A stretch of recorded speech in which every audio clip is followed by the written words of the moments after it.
Oke, Assalamualaikum warahmatullahi wabarakatuh.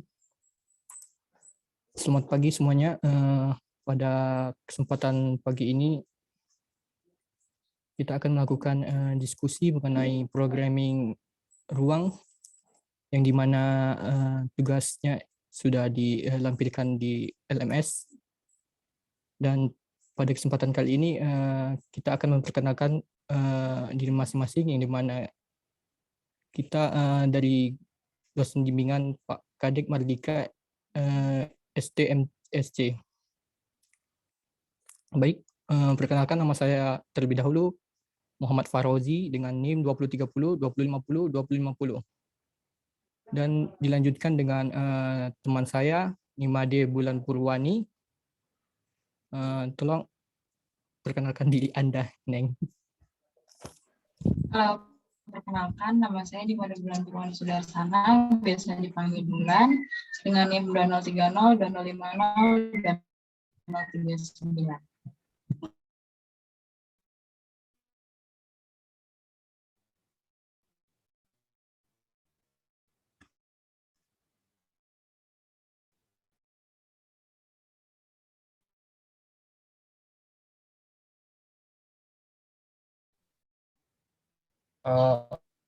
Al-Balqoti. Perkenalkan, nama saya Irhas Al-Balqoti dengan NIM 20302050204. Oke, baik.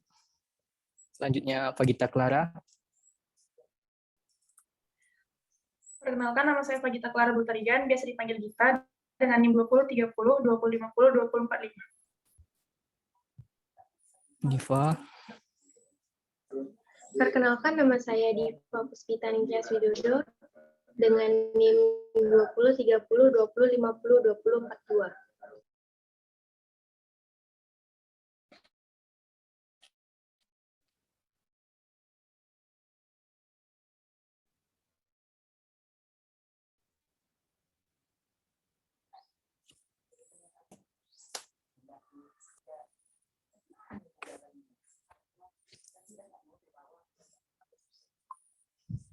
Halo, Sumima. Perkenalkan, saya Sumima, nomor induk mahasiswa 2030, 2040, 2050, 2040. Oke. Selanjutnya kita akan melakukan rewatch kembali video yang telah dibagikan dengan Pak Wijan Narka, yang dimana dibagikan di LMS, yang videonya akan diputar oleh Nimade Bulan. Silakan Nimade.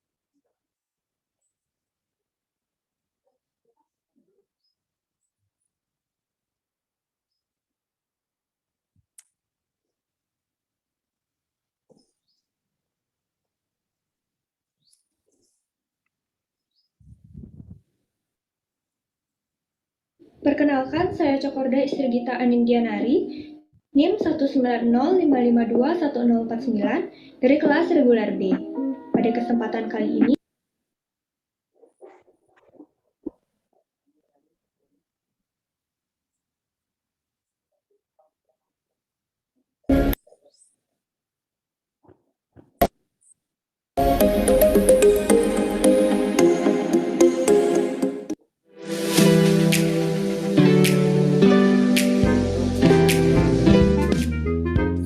Oke, Assalamualaikum warahmatullahi wabarakatuh. Selamat siang ya, ini karena kuliah kita.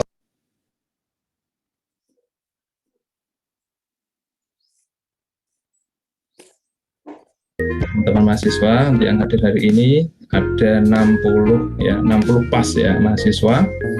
Nggak tahu nih jumlahnya berapa, bisa dicek Pak Ardian di presensinya.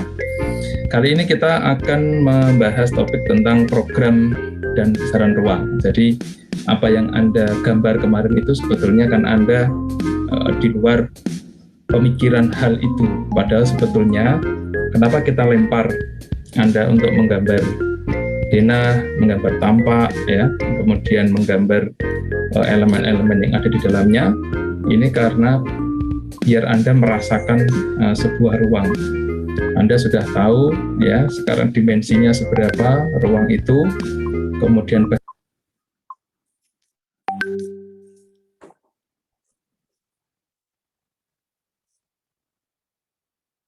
akan membahas topik tentang program dan besaran ruang. Jadi apa yang Anda gambar kemarin itu sebetulnya kan Anda di luar pemikiran hal itu.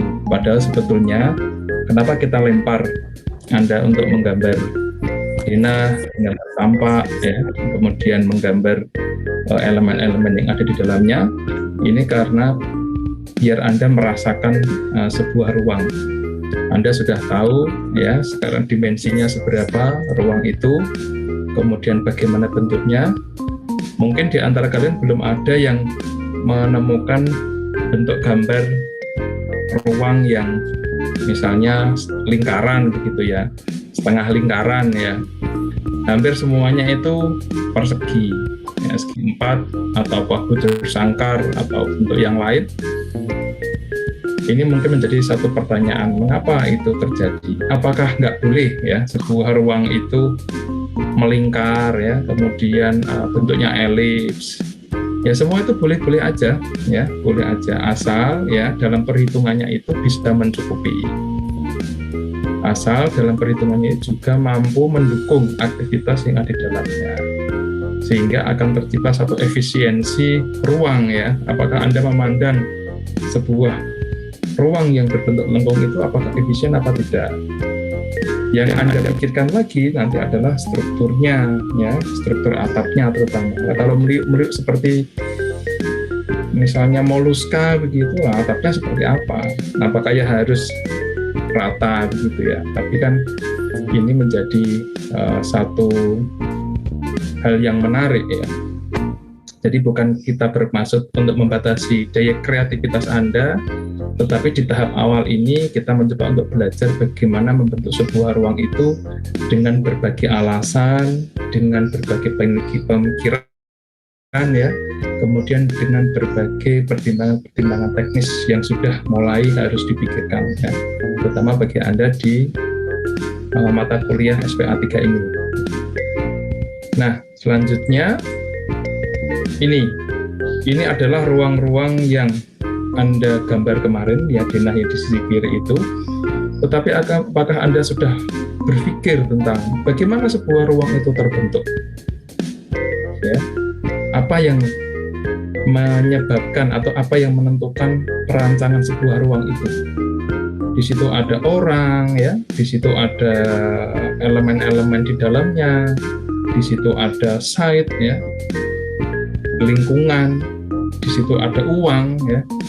Ini artinya mereka semua itu memberikan sebagai faktor penentu bagaimana ruang itu tercipta.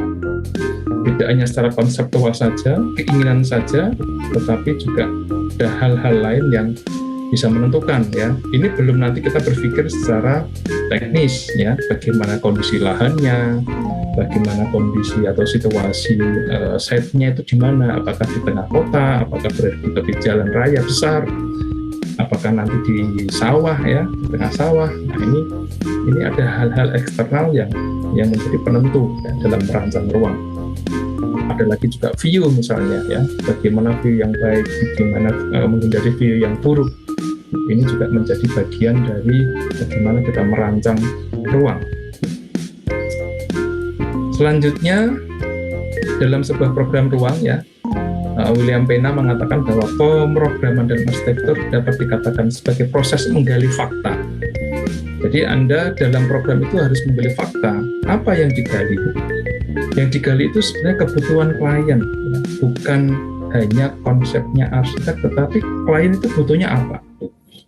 Maka seorang arsitek itu sangat naif ketika dia merancang itu tidak ada komunikasi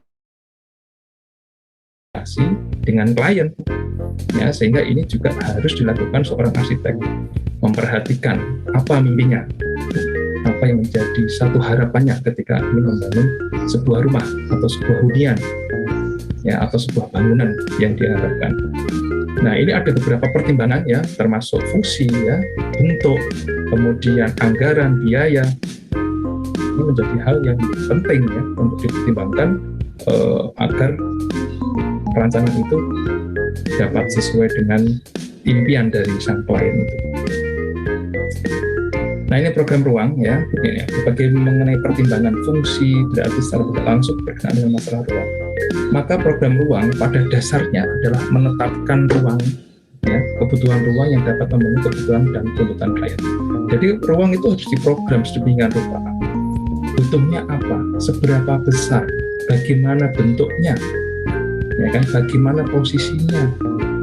Ya, letaknya di mana? Jadi kalau Anda berpikir kemarin ya, oh ruang tamu itu di mana sih? Di depan. Karena ada apa? Karena memang untuk menerima tamu. Porsi tamu itu adalah publik, sehingga dia memang aksesnya lebih mudah, tidak private, beda dengan kamar. Kamar itu lebih private, sehingga dia lebih di belakang. Di program memang dipikirkan meletakkan saja. Kemudian program ruang ya, ada tahapan-tahapannya, paling tidak ada 5 di sini. Itu menetapkan kebutuhan ruang dulu. Nah, bentuknya ruang apa? Misalnya kalau rumah itu apa aja kebutuhannya? Ada ruang tamu, ada ruang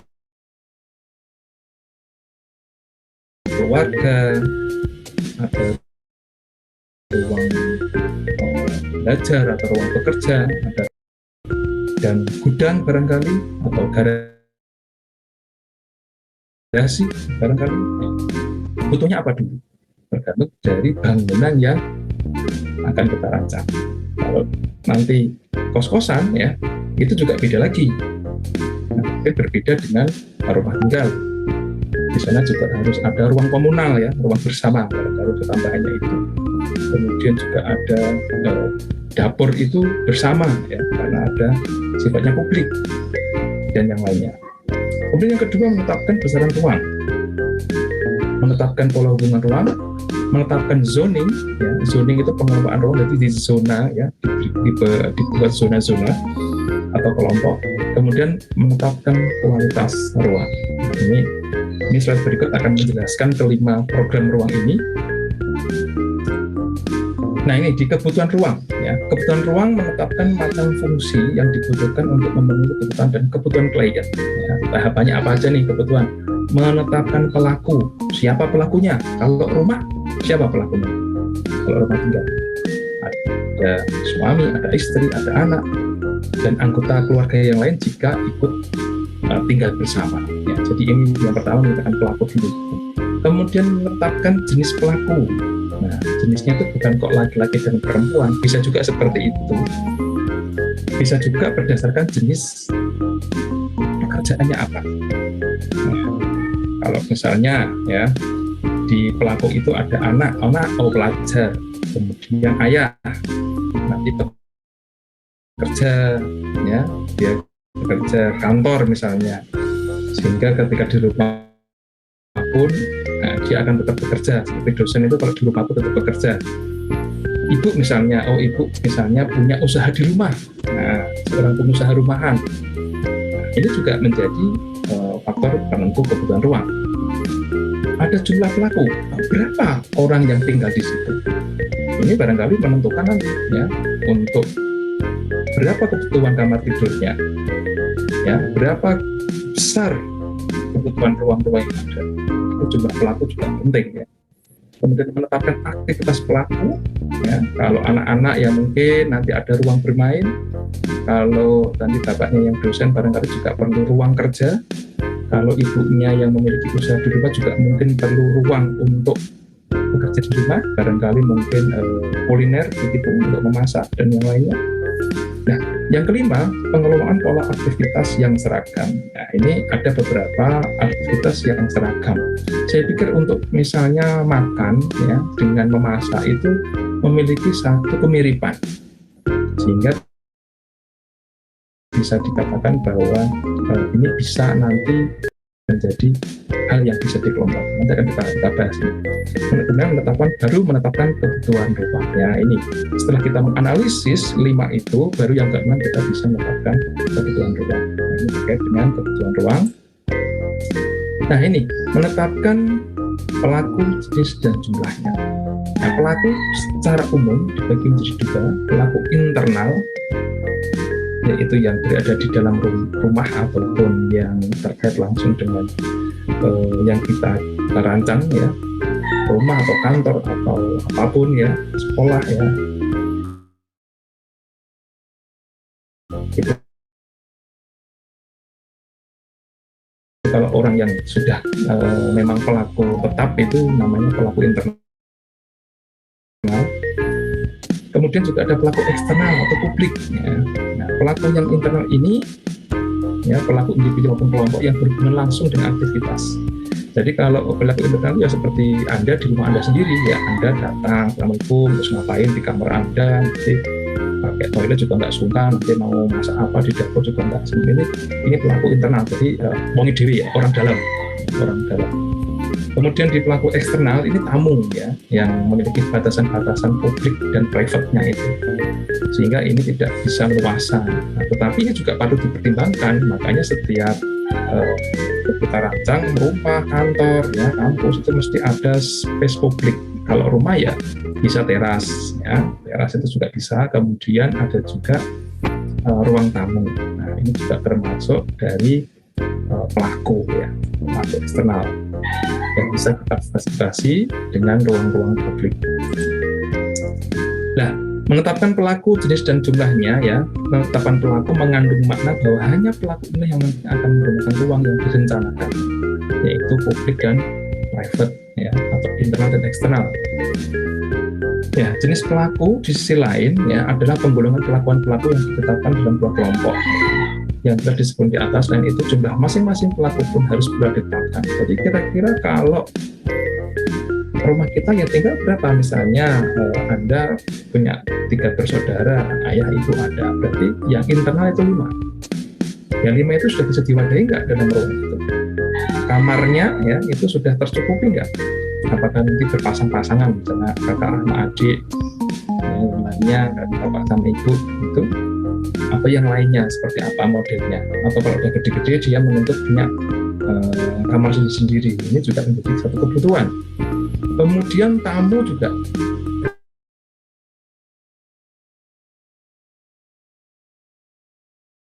ya, kalau sifatnya bukan public figure, ya kita bisa memprediksi kira-kira tamu siapa yang datang dan berapa orang. Kecuali kalau ada public figure, ya, nah, kebutuhan ruangnya akan lain lagi. Misalnya saya sama Pak Ardian, biasa seperti ini, paling yang datang tamunya berapa orang sih?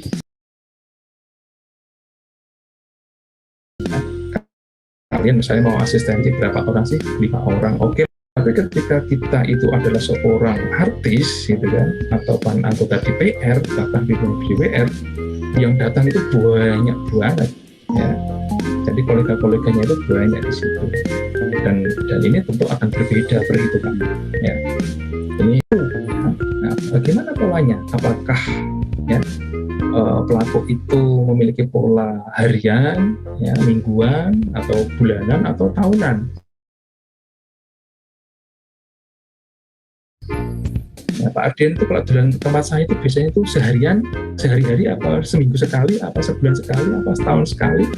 Nah, nanti bisa dihitung ini kalau benar-benar programnya itu sangat ketat, ya, ini bisa dihitung. Nah, mahasiswa ini biasanya sudah memulai konsultasi minimal paling enggak 3 seminggu sekali nih mereka datang bergerombol, ya, 5 begitu. Sehari-hari 5 orang, ya, per kelompok kan asistensi, ya, kalau tidak pandemi. Nah, ini kan juga bisa diperhitungkan. Kira-kira ruang tamu saya muat nggak, ya? Ketika ini menjadi satu pertimbangan saya mendesain pola, ketika rumah saya benar-benar sempit, apakah ada ruang lain yang bisa saya setting sedemikian rupa sehingga ruang yang lain itu bisa kita gabungkan. Jadi memang kalau rumah sempit, rumah kecil itu nggak bisa kebanyakan gaya gitu kan Pak Ardian ya, sepakat ya. Rumah kecil itu nggak bisa kebanyakan gaya, ya sudah seperti itu, kita tata seefisien mungkin. Nah, ini ada mempertimbangkan tentang pola aktivitas pelakunya. Sehingga kalau rumah saya Anda misalnya niatnya cukup untuk asistensi ya, sekedar ada meja, sekedar kursi, nggak perlu lah ada drum, ada organ gitu kan, ada gitar di situ, ada sound system, udah habis itu ruangan ya. Jadi disesuaikan dengan tingkat pelayanannya atau pola aktivitas pelaku itu. Nah, pengelolaan pola aktivitas juga serupa. Ya, ini beberapa ada yang memiliki aktivitas yang serupa. Ini bisa kita jadikan satu ya. Barangkali kalau rumahnya terbatas, coba Anda memikirkan apakah perlu sebuah ruang tamu itu dipisahkan secara masif ya dengan ruang keluarga. Ya, kalau memang fungsinya bisa di-share ya di sana, ya sudah, artinya buatlah, misalnya harus disekat pun ya buatlah sekat itu yang tidak permanen, yang fleksibel, sehingga ketika kita membutuhkan ruang yang lebih luas lagi, membutuhkan space yang lebih besar ya, kita nggak pusing ya. Dan kita bisa mencukupi kebutuhan ruang. Ruang makan dengan dapur, apakah harus dipisah? Bukannya enak begitu ya, ada kesenyaman.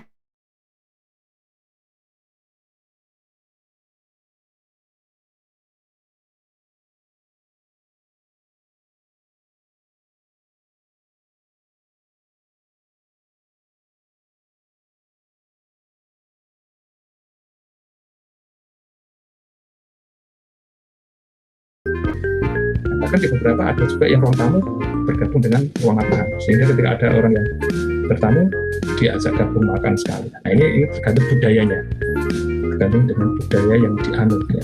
Kalau Jawa barangkali ada faktor etika ya yang harus disekat ya, tutup ya.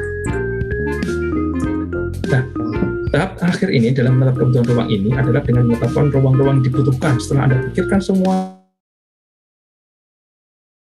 ya, perilaku tamu Anda, kira-kira kalau tamu Anda kan nggak mungkin artis, tamu Anda ya tergantung bolongmu itu seperti apa, bolongmu seperti apa, karakternya bagaimana, dia seorang yang santun nggak, atau memang memiliki karakter-karakter yang lebih kreatif ya. Anda juga harus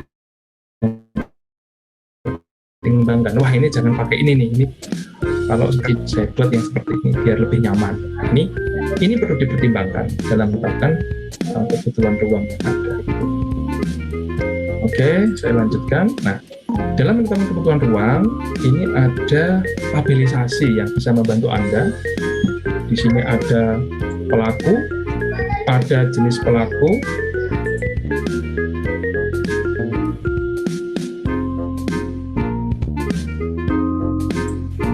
ada jenis pelaku, jumlah pelakunya berapa, skenario aktivitas pelaku, dan terakhir adalah kebutuhan ruangnya itu apa.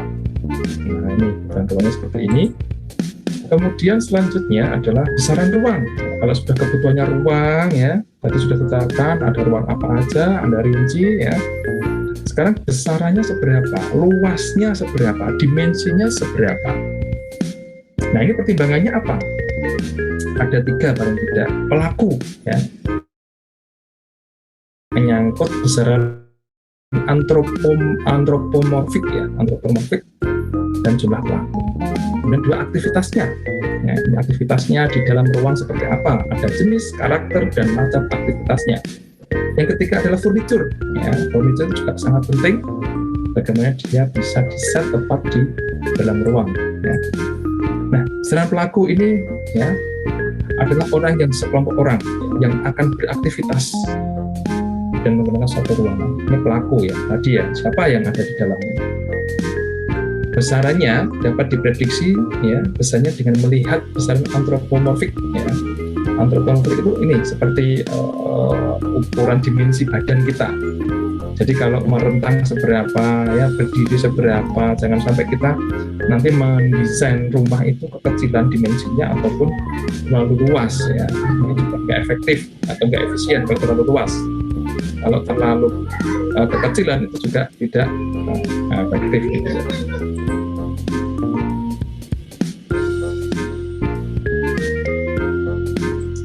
Oke, besaran antromorfik menunjuk pada besaran tubuh seorang pelaku. Nah, ini di kiri itu ada contoh ya, di belakang saya itu ada contoh bagaimana posisi orang jongkok, posisi orang tidur, kemudian posisi orang berdiri, posisi orang merentangkan tangannya, itu dijelaskan, ada semua ukurannya ini untuk kenyamanan kita bersama. Jadi Anda kalau masuk ruang itu ya sesuai dengan yang ditetapkan.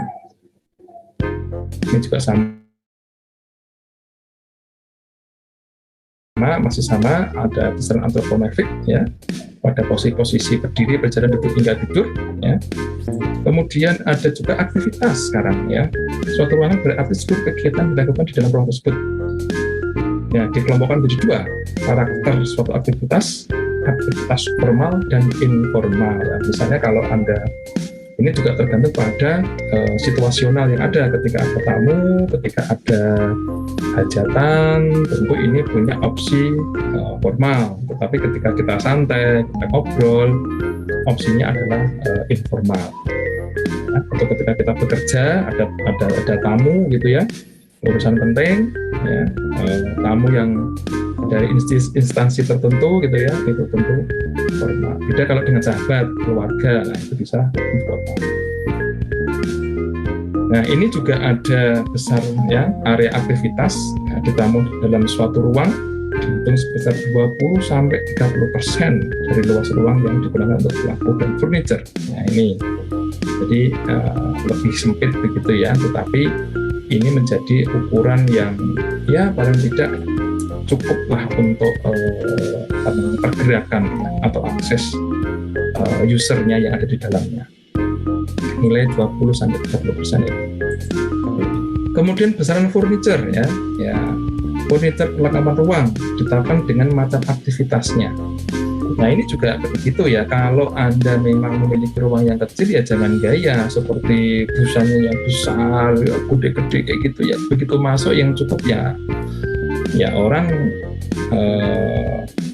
akan lebih sempit lagi nanti ruangannya itu ya. Jadi nggak cukup ya, sampai begitu seperti keraton yang ada uber-uberannya, begitu masuk ruang cuma cukup 3 ya, orangnya susah gerak juga. Disesuaikan ya, kita ruangnya memang terbatas, cari furniture yang multifungsi, barangkali furniture sofa yang bisa digelar ya, dilipat ya, dengan sistem modular itu lebih pas ya. Kemudian Anda mencoba membuka dindingnya ya, jangan masif tetapi banyak bukaan kaca sehingga view luar itu bisa masuk ke dalam, ataupun sebaliknya kita bisa menarik suasana luar ke dalam ruang kita. Ini kemudian ini besaran furniture juga bisa kita cek ya. Ini bahkan ini untuk perhitungannya ya, besar area pelaku, besaran furniture seberapa, ini luasnya area, sehingga ketika Anda mengukur Anda tahu kira-kira besaran furniture seberapa. Nah ini contoh. Berikutnya adalah contoh bagaimana kita merancang. Baik, kita lanjutkan. Nah ini sebuah rumah direncanakan akan dibangun ya. Rumah ini diharapkan dapat menampung sebuah keluarga kecil, bapak pekerja kantor, ibu rumah tangga ya, dan anak pelajar SMP dan tamu-tamu yang akan berkunjung ya. Rencanakan ruangan tersebut disediakan untuk rumah tersebut. Nah ini yang akan Anda lakukan next proses ya. Next proses seperti ini, sehingga perlu diperhatikan. Nah, Anda akan mencoba mengidentifikasi kebutuhan ruangnya per pelaku, per user. Bapak, jenis pelakunya private, satu orang bapak satu orang ya, kesepakatannya, nggak ada 2. Atau ibu juga satu ini ya, nggak ada ibunya 2. Bapak ngapain aja? Ada rinci di situ, ada makan, ada tidur, ya, ada mandi, ya, bekerja, istirahat, dan seterusnya. Nah, ketika Bapak melakukan itu, Bapak butuh apa? Ruang makan, ruang tidur, sampai pada ruang kerja, ruang audiovisual, ya, menonton TV. Nah, kemudian ibu, ya, kebutuhannya ibu ngapain aja sih? Ya, di situ ada menyiapkan makan malam, membersihkan bekas dan sebagainya. Karena ibunya tadi kesepakatan dari ibu rumah tangga, maka ini adalah skenario aktivitas pelaku. Umumnya seperti ini, ya. Umumnya seperti ini. Kemudian kebutuhannya ibu apa kalau memang aktivitasnya seperti itu? Ya, ada dapur, jelas, ruang makan, ruang cuci, tidur, dan lain sebagainya sampai ke 9 itu. Nah, ini menjadi satu kebutuhan yang harus dipenuhi, ya, karena kebutuhan ruang itu memang disesuaikan dengan aktivitasnya. Lalu untuk anak, ya, anak ngapain aja nih? Makan malam, membersihkan bekas makan malam, belajar, tidur, dan sebagainya. Sehingga ini dia juga butuh ruang tidur, kamar mandi, makan, dan sebagainya. Ya. Sampai ruang tamu dia butuh. Kalau ada temannya yang datang, nah, kan tetap, yuk belajar bareng yuk. Nah, atau temannya mau silaturahim, dia tetap butuh ruang tamu meskipun dia anak-anak. Kemudian tamu itu sebenarnya lebih publik, ya, karena normalnya kalau rumah-rumah sederhana itu ya 1-4 orang untuk keluarga. Nah, di sini berbincang-bincang, ya, menonton TV, ya, atau mengerjakan tugas, baik ini tamunya ayahnya, ibunya, ataupun tamunya anaknya. Tentu di sini memiliki kebutuhan ruang tamu, atau audiovisual barangkali, atau ruang belajar, ataupun bekerja. Baik. Nah, dari daftar kebutuhan ruang yang telah dapat dibuat penyederhanaan. Jadi, ya, yang tadi kebutuhannya bapak, kebutuhannya ibu, kebutuhannya anak itu nggak perlu satu-satu. Bapak punya ruang kamar tidur, ibu punya kamar tidur. Apa ya, memang beda-beda begitu. Ya, nanti Anyat punya kamar tidur. Jika butuhnya berapa? 3. Ya enggak. Bapak butuh ke toilet, ibu ke toilet, anak ke toilet. Apakah toiletnya harus 3? Ya enggak. Nah, tapi inilah kebutuhan ruang itu bisa digunakan bersama, ya. Nah, ini nanti Anda sudah mulai paham, ya. Jadi ada beberapa ruang yang memang dijadikan satu. Apalagi hampir semua kecuali mungkin kamar, ya, yang lebih private. Ruang tamu juga bisa bersama. Ya, kemudian juga nanti ruang belajar. Nah, barangkali ini agak beda. Ruang belajar memang khusus untuk anak, ya. Kalau ruang bekerja khusus untuk ayah. Nah, kan begitu. Jadi beda. Sehingga ini ada beberapa ruang yang sifatnya khusus. Kalau kitchen, ya, dapur, ini apakah Bapak nggak bisa menggunakan? Ya boleh aja. Tetapi ini istilahnya hukumnya sunnah, bukan menjadi kebutuhan pokok dari ayah, ya. Boleh. Kemudian kita lanjutkan, ya, tadi sudah paham tentang penggunaan ruang bersama, ya, atau dalam konteks penyederhanaan kebutuhan ruang. Nah, sehingga apa? Sehingga ini contohnya, ruang tidur bapak ibu. Bapak dan ibu cukup jadikan satu tempat tidur. Kemudian ruang tidur anak. Kemudian ruang makan. Nah, ruang makan ini juga hanya satu. Nggak perlu ruang makan anak, ruang makan anak, ruang itu nggak usah. Jadi satu kan. Ruang cuci pakaian, ruang dapur dan cuci, ruang istirahat atau keluarga. Ya, ruang istirahat sama ruang keluarga itu dijadikan satu. Jadi kalau mau istirahat juga cukup di ruang keluarga. Ya. Kemudian ada ruang tamu, ruang kerja dan belajar. Ini juga bisa dijadikan satu area atau gantian. Kalau nanti masa pandemi kayak gini, ya tapi agak susah juga, ya, kalau memang ayah sama anaknya sama-sama sibuk, ya, beraktivitas, ya harus ada dua, kalau tidak seperti saya ini. Ya. ruang kerja dan belajar, kemudian kamar mandi, ya, lavatory khusus Bapak Ibu. Nah, ini juga bisa dipisahkan. Biasanya ada kamar mandi dalam ya, dalam kamarnya tadi.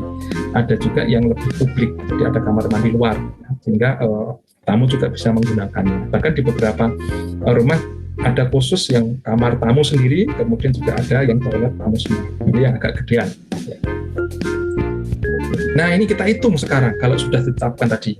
Nah, ini ruang tidur Bapak Ibu berapa ini? 3 kali 0,8 dengan 2,4 meter persegi. Ruang tidurnya ini. Ya, pelakunya ya. Ini 0,8 ini artinya adalah masing-masing ini ya, apa namanya itu punya luasan ya, yang apa namanya kebutuhannya ini. Jadi tidak langsung 1 kali 1 tidak. Nanti kita lihat perhitungannya. Nah, ini ada ruang tidur Bapak Ibu ya, Bapak Ibu anak. Jadi 3 kali 0,8 sehingga masing-masing ya punya 2,4. Mereka sendiri itu 2,4 pelaku, ruang mereka itu pelaku. Jadi kalau satu orang itu berdiri ya, kira-kira itu luasnya itu hanya 0,8 saja. Kira-kira ya, kalau orang kita berdiri. Jadi tegak itu 0,8. Nah, ini ada 3 orang. Ini bukan ini terhadap pelaku loh ya. Ini kemudian ruang tidurnya anak. Nah, ini ada 4 kali 0,8. Ruang makan 3 kali 0,8. Kalau tadi ruang tidurnya ada 4 orang. Kemudian ruang cuci dan sebagainya terhadap pelaku. Ini juga masih terhadap pelaku ya, sehingga satu pelaku itu dihitung 0,8 meter persegi. Sampai ke kamar mandi lavatory ya. Ini ada ruang kerja juga dihitung, semua dihitung. Kebutuhannya, kemudian pelakunya berapa. Terhadap furniture juga dihitung juga. Nah, kira-kira kalau tempat tidurnya itu ukuran berapa sih? Oh, 1 kali 2 kali 1.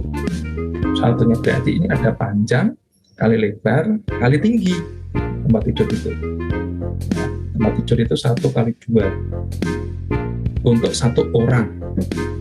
Ya, nah, sama dengan ini. Nah, kemudian lemari pakaian berapa? Ya, pakaian itu berapa luasnya? Kemudian meja rias berapa? Ini untuk masing-masing ini ya, masing-masing furniture itu. Kemudian tempat tidur anak 1 kali 2 kali setengah. Lemari pakaian ini adalah ruang yang sangat pas ya, nanti kita lihat hasil perhitungannya. Kemudian meja makan 1 kali 1 kali 1,5. Kemudian juga ada kursi makan sampai ke ruang cuci dan setrika terhadap furniture. Sampai ke ruang kerja ya, ada ruang kerja ini ada 2 ya, kali 0,5 kali 1 kali 1 ya. Ini kemudian ini terhadap furniture di kamar mandi juga dihitung ya, bak mandinya itu seberapa. Ini ada bathtub ya, 1 kali 0,5 kali 2 ya, ini dihitung juga luasnya. Kemudian wastafel 1 kali 0,5 kali 5, jumlahnya ini kira-kira seperti itu. Ini terhadap furniture dihitung. Kemudian terhadap aktivitasnya. Nah, aktivitas itu artinya adalah furniture ditambah pelaku. Jadi ketika ruang tidur Bapak Ibu ini ya, luasnya yang dibuat untuk tidur Bapak atau Ibu ini 1,3 meter. Ini sampai dengan 20% ya, A-nya. Ini 20% A-nya, jadi 1,03. Artinya ketika ini tambah ini ya, furniture tambah ini, luasnya adalah 5,15. Ya, ini standar press ya. Ya, standar press. Kemudian di sini juga ada luas sama dengan 1,03. Nah, ini nanti akan kita pelajari ya berikutnya. Ini adalah wawasan awal, untuk teknisnya nanti kita akan ajari ya step by step biar Anda juga tidak bingung ya, kok ruangnya kecil-kecil. Memang ya dari kecil-kecil ini, tapi kalau disusun ya, dikumpulkan ternyata nanti menjadi ukuran-ukuran yang memang besar di situ. Kemudian total untuk setiap ruang adalah, nah ini ternyata ada penjumlahan ya, penjumlahan yang harus ditotal di sini nih. Ruang tidur, jadi kalau sini adalah proses nanti terhadap aktivitas, terhadap furniture, terhadap pelaku. Nah, totalnya di mana? Totalnya di sini nih.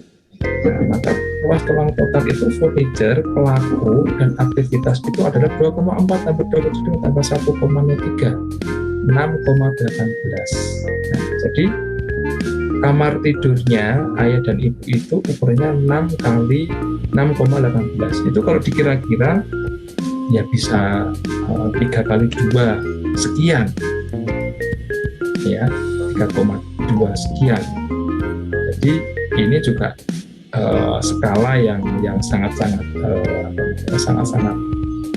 pas sekali ya, dengan jika ditambahkan dengan lemari, ditambahkan dengan ruang rias, ditambahkan dengan perabot yang lain, tentu ini masih kurang, karena kamar tidur kita aja lazimnya adalah 3 kali 3, artinya luasnya adalah 9 meter persegi. Nah, ini adalah contoh ya, contoh. Nanti untuk perkembangan desain ini bisa kita sesuaikan. Ini adalah contoh ya, contoh minimal ya, minimal yang harus terpenuhi. Justru malah ruang tidur anak itu lebih besar ya, karena ada pertimbangan-pertimbangan di aktivitasnya ya. Di aktivitasnya anak itu kan dia bisa main di dalam kamar, ya, dia bisa belajar dalam kamar, sehingga dia lebih luas, 6,54. Ruang makan jelas lebih besar ya. Kemudian yang paling besar adalah ruang tamu, yaitu 7,2. Ini juga tergantung dari nanti perabot furniturnya ukurannya seberapa. Jadi ini patokan ya, patokan sempitnya seperti ini. Sehingga luas totalnya adalah 56,88. Artinya 56,88 ini bisa kita sebut adalah tipe rumahnya adalah 56,88 atau tipe 57 deh. Nah, jadi Anda tahu sekarang, oh tipe 36, tipe 45, tipe 54, tipe 120, itu ya ini ya, total luas besaran ruang yang ada di dalam rumah itu. Ya, paham ya tentang tipe-tipe itu. Nah, selanjutnya nanti juga Anda akan mengenal yang namanya matriks diagram atau bubble diagram. Ini hubungan antar ruang. Kalau dulu Bu Ari, Pak Ardian sudah mengenal ya, ini nanti kita juga akan kenalkan ke Anda di next pembelajaran. Misalnya ini ya, ini ada tanda bulat ya. Ini adalah ruangannya adalah total ruang, kebutuhan ruang di sini atau diagram. Kalau nanti bisa Anda analogikan ini rumah adalah ya sama, ada ruang tamu, ruang keluarga, ya ruang kamar tidur. Ini kalau di tempat kita di Indonesia itu biasanya kalau yang memblok ini harus ya, must ya, atau sangat erat hubungannya. Jadi auditorium dengan bathroom ini ya, ini sangat erat hubungannya atau must. Kemudian kalau mungkin biasanya ada bulat terus kemudian separuh lingkaran itu tidak terlalu erat ya, tidak terlalu erat. Kemudian yang paling plong gini biasanya itu tidak erat. Ini ada tiga hierarki ya di sini. Kalau di bahasa Inggris kan ada must, dan would be nice. Jadi lebih tepat gitu ya, atau lebih cantik kalau itu didekatkan gitu hubungannya. Sama juga dengan kalau yang di kanan ini ada bubble diagram, jadi seperti bubble begitu saja, semacam permen karet gitu ya. Nah, ini juga seperti itu, akan disesuaikan. Ruang yang besar berarti dia memiliki konteks atau luasan yang besar pula ya. Nah, ini dia punya jaringan yang sangat-sangat kuat di sini, emas ya. Kalau yang kuat ini artinya dia sangat-sangat berhubungan. Misalnya dapur itu sangat dekat dengan ruang makan. Jangan sampai kalau mau ke dapur, antara ruang makan ke dapur itu dipisahkan oleh ruang keluarga. Jadi ya saya harus ke ruang makan itu di sana loh, jauh. Ya harus melewati ruang keluarga kan jadi menyulitkan sendiri. Ya sudah, dapur dekatkan dengan ruang makan. Karena kita ada hubungan erat di sana. Ada hubungan yang emas dekat. Apalagi misalnya dapur atau kamar makan dengan toilet, sehingga kalau ada proses mulusisasi gitu kan, mulusisasi perut itu bisa langsung cepat tertangani, nggak perlu kemana-mana jauh-jauh ya. Kemudian barangkali bahkan ada kamar mandi dalam ya, di dalam kamar tidur. Itu juga kalau bangun tidur juga nggak perlu keluar, langsung keluar dari kamar sudah cantik, sudah seger begitu, karena bisa diselesaikan di dalam semua. Nah itu ya. Kemudian ruang-ruang lainnya seperti ruang tamu dekat dengan ruang keluarga ya, atau ruang tamu dekat dengan kamar tamu, itu bisa memiliki hubungan yang sangat kuat di sana. Sementara ruang-ruang yang lebih putus-putus itu renggang, tidak erat, agak jauhan. Misalnya dapur dengan ruang tamu itu kan jauh ya, mungkin nggak nyambung juga gitu kan. Tapi kalau misalnya disambung pun itu ya pakai garis putus-putus, nggak boleh pakai garis kuat ataupun sangat kuat ya. Nah, itu ini terkait dengan matriks dan bubble diagram.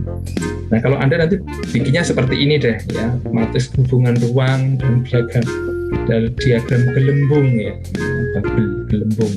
Nah ini ada yang full, ini ya, lingkarannya full, ada juga yang separuh ya, ada juga yang plong. Plong itu tidak terlalu berhubungan erat, atau tidak berhubungan sama sekali. Ini ada dua ya, konseptualnya nanti Anda pikirkan bisa. Ini juga sama ya, tadi hubungan erat, hubungan cukup erat dan tidak erat. Misalnya makam unit Islam, makam unit Kristen, ruang konservasi. Nah ini ada lihat hubungannya. Makam unit khusus misalnya, ini bloknya sangat kuat karena sesama makam ya. Ini contoh ruangan. Nah, ini bubble diagram sebuah kantor ya, office ya. Di sini ada jurnalisme, komputer, classroom ya. Nah, seperti ini yang tak terlalu erat. Kemudian lobby dengan multi-purpose room itu sangat kuat. Ini juga. Kemudian saya ucapkan terima kasih atas perhatiannya ya. Kalau ada yang belum jelas, silakan bisa mengajukan pertanyaan. Assalamualaikum warahmatullahi wabarakatuh.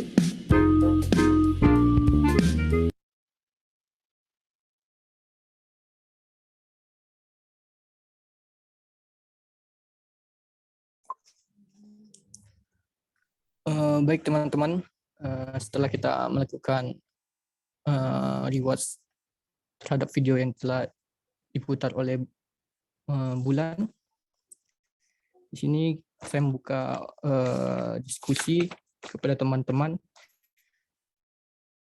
yang dimana nantinya sebagai dasar kita membuat denah. Ada pertanyaan bisa kita diskusikan bareng-bareng. Silakan. Ada?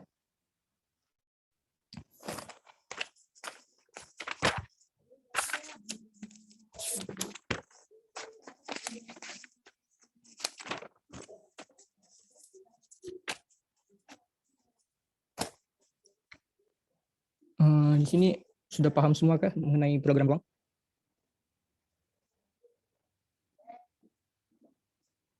Tolong on mic-nya.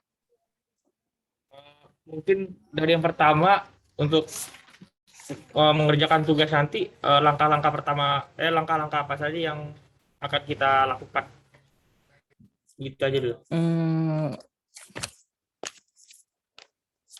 Menurut yang dari tadi kita tonton itu, kita awalnya untuk menetapkan pelaku dan jenis pelakunya, jumlah pelaku, menetapkan pelaku, serta pengelompokan aktivitas pelaku yang ada di ruangan tersebut. Seperti hubungan yang terakhir tadi yang ada di video, hubungan antar ruangnya, apakah saling terhubung atau tidak, seperti itu. Mungkin ada jawaban teman-teman yang lain.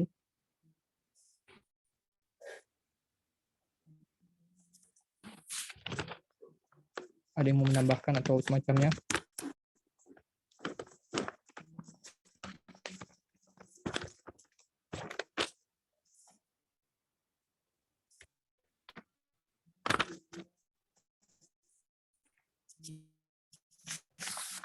Mungkin kalau dari video kedua, langkah-langkahnya dia lebih ke pertama-tama itu brief dulu ya, yaitu penjelasan singkat mengenai proyek rumah yang akan atau bangunan yang akan kita bangun, yang mempunyai fungsi utama, fungsi pelengkap dan fungsi pendukungnya.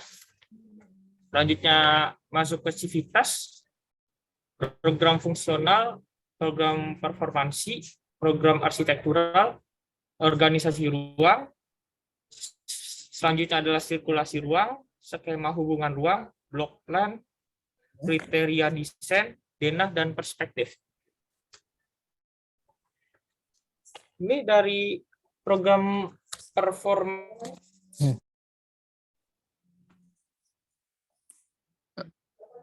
Tolong teman-teman, kalau ada yang belum paham atau semacamnya, keluarkan suara Anda.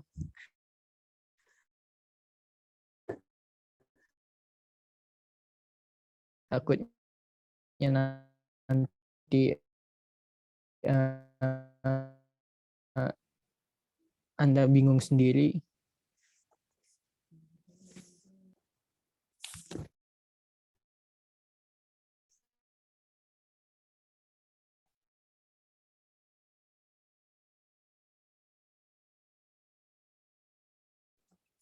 Soalnya ini nanti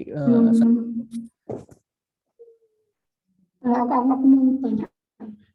Kira-kira tuh ada persamaannya enggak antara video 1, video 2, dan video 3? Kalau seandainya ada, kira-kira apa aja?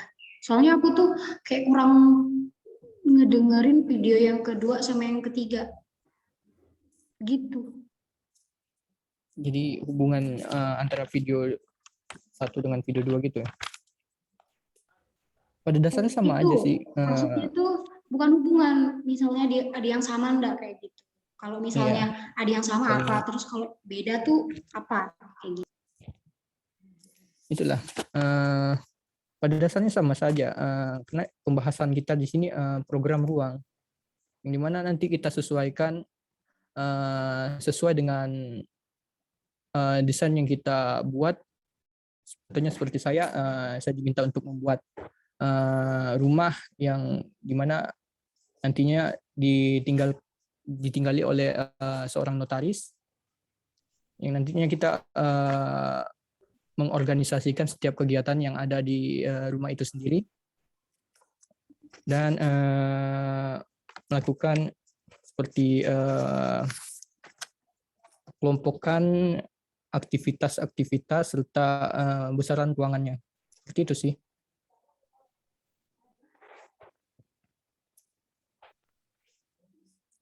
Diva, Bulan, Fagita, adakah pertanyaan atau hal-hal yang dibingungkan? Aku mau nanya. Mengenai ruang kerja sama rumah itu bisa nggak sih dipisah gitu, atau harus ada hubungan antar ruangnya? Misalnya tuh kan ruang kerja tuh di depan teras, sedangkan di rumah pas di belakang ruang kerja, tapi tidak ada hubungan ruang. Atau harus ada hubungan ruang antara ruang kerja sama rumah? Ada yang bisa menjawab? Yahas, ada masukan? Bisa diulang tadi pertanyaannya? Kan kita kan disuruh untuk membangun rumah yang memiliki aktivitas pekerja gitu kan, sedangkan boleh nggak sih ruang kerjanya itu sama rumah itu nggak ada hubungan ruang, harus ada hubungan ruang? Misalnya ruang kerja tuh di depan, sedangkan rumah itu tepat di belakang tapi nggak ada hubungan ruang, atau harus ada hubungan ruang gitu? Izin menjawab ya. Silakan.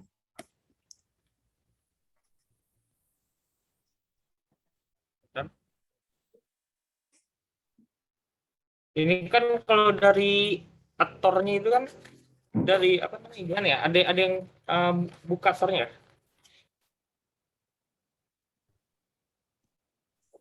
Tor dari SPA. Ya. Ini itu bersangkutan sama tor SPA. Aha. Ada yang bisa bacakan nggak? Ini nggak catat. Wait.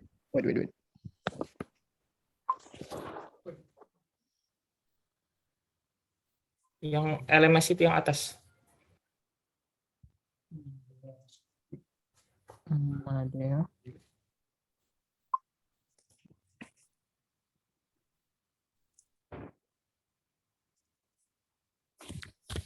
Datanya di laptop.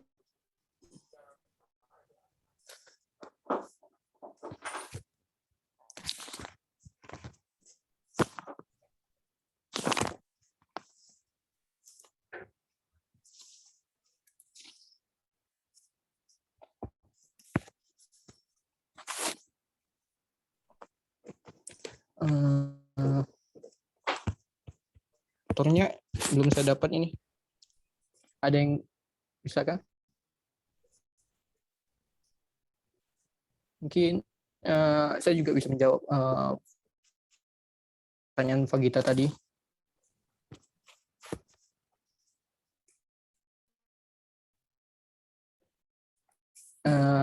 Tadi kan Fagita menanyakan apakah boleh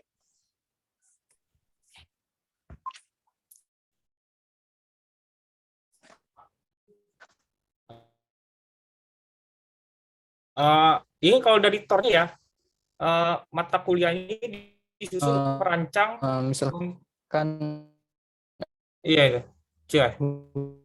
Ruang kerja itu berada di posisi ruang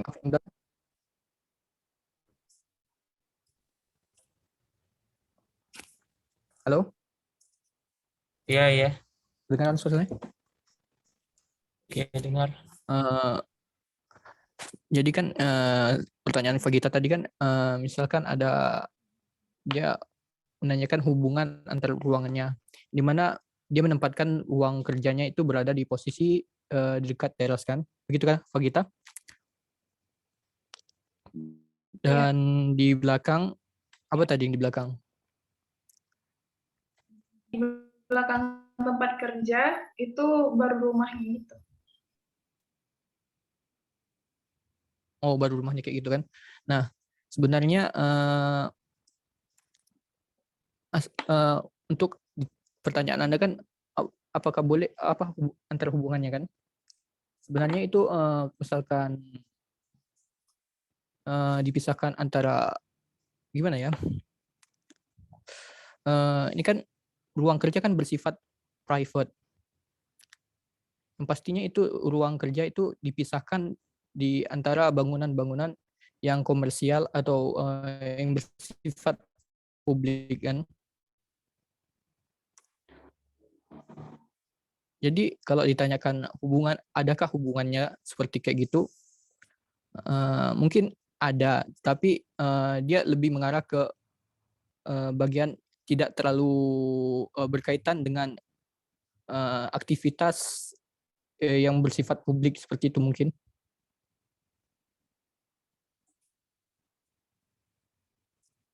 Oke, ada tambahan kah? Atau kurang jelas atau semacamnya? Ada yang bisa juga membantu menjawab?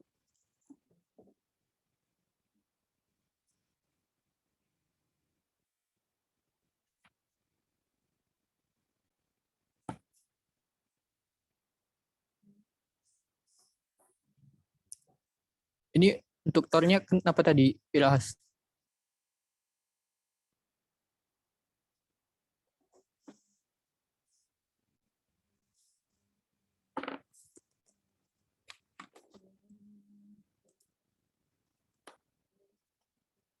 Lu Jahas.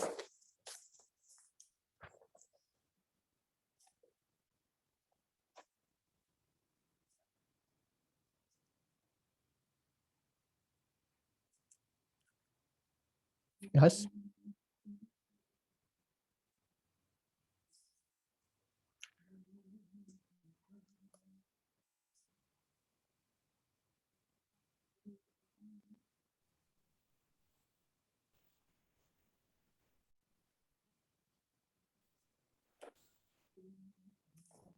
Ada lagi yang mau tanyakan atau permasalahan yang sedang dialami? Berarti ini awalnya kita bikin kayak menentukan besaran ruangnya dulu kan, terus kan kayak besar orangnya nanti yang akan melakukan aktivitas di situ, terus furniturnya, terus nanti baru setelahnya bikin kayak struktur sama bubble diagram gitu. Iya. Oke. Di sini ada yang paham mengenai besar ruangan nih, Kak? Tadi besaran ruang tuh yang ukuran pelakunya itu kan yang dikali ada berapa dalam satu ruangannya. Misalkan ada 3, terus per orangnya ukurannya kayak 0,8 gitu, jadi 3 dikali 0,8 itu berapa.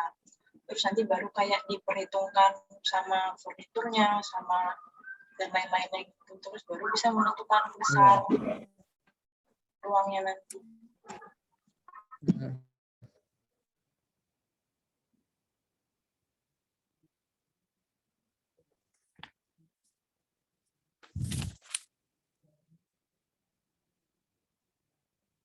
Ada lagi?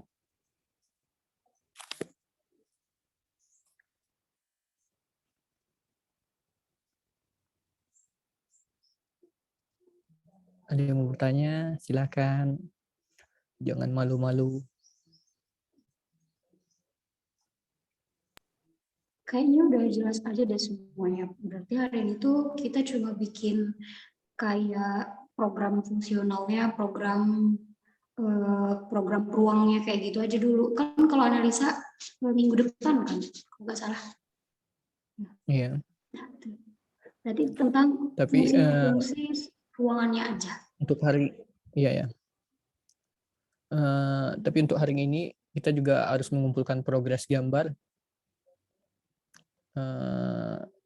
Yang progresnya nanti tentukan sendiri, yang udah nonton kan pas tahu apa saja yang nanti digambar. Nah, jadi kita udah paham semua ini kan? Oke, jadi kita tarik kesimpulan saja mengenai program ruang ini, yang dimana kesimpulan dari program ruang ini untuk memenuhi keinginan oleh klien kita, permintaan klien kita, yang dimana kita memprogramkan segala aktivitas klien terhadap bangunan yang kita rancang nantinya. Mungkin itu aja kesimpulan yang saya buat. Jika ada kekurangan mohon dimaafkan, dan pepatah kata saya yang salah mohon dimaafkan. Sekian dan terima kasih. Wassalamualaikum warahmatullahi wabarakatuh.